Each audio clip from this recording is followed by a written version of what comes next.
let's talk about Echinacea from the esoteric perspective. So looking at it through the lens of medical astrology, this is a really, really great example of a Mars plant, which I'm like kind of excited to talk about because I feel like after shooting so many of these videos down in the garden over the last couple months, I've been realizing, wow, we grow a lot of Venus plants.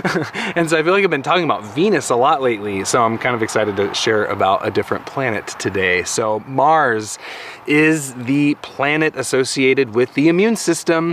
This is the planet that is commonly, in astrology, governs our energy. It's our dynamic energy and like the force that moves us and makes us do things. It is also the archetype of the warrior. And, if we think of the sun as like our essence, Mars is what defends and protects that essence. And so in the sense of our physiology, that's what our immune system does, right? It is defending and protecting the body from invasion. So what happens when our immune system typically gets acutely activated? Well, our inflammatory responses kick in gear. Those also are governed by Mars. As the red planet governs iron, it also governs the blood, which obviously is red. And as we saw, Echinacea is a really choice alterative blood purifying plant, stimulating circulation.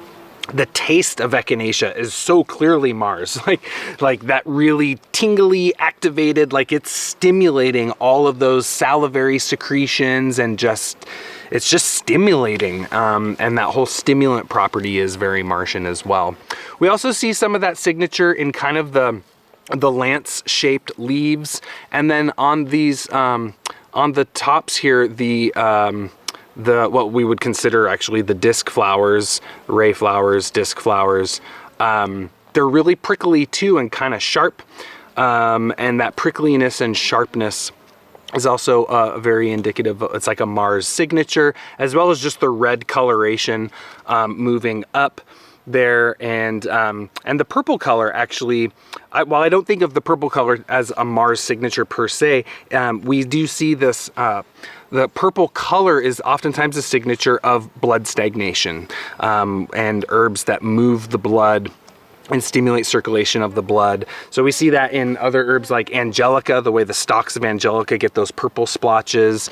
We see that in poke root, the purple coloration of the poke berries. A lot of purple colored plants oftentimes will relieve blood stagnation and things like that. So this is a really great Mars plant. In that way, we tend to work with it on Tuesday under the Mars hours when we like to harvest and process all of our Echinacea. And then elementally speaking, just because that's what this plant does, I tend to think of it as a fire element plant. And for all the same reasons really that are associated with Mars there, it also relates to the fire element.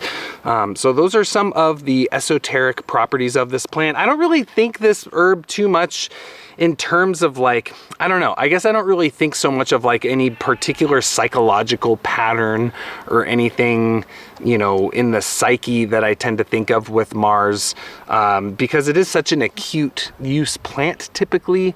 Well, I guess actually that's another example of Mars is the injury. Like Mars is what draws blood, and Mars also typically is associated with like attacks or accidents and things like that. So if you think of like a snake or a spider biting you, that's kind of a Mars experience, right?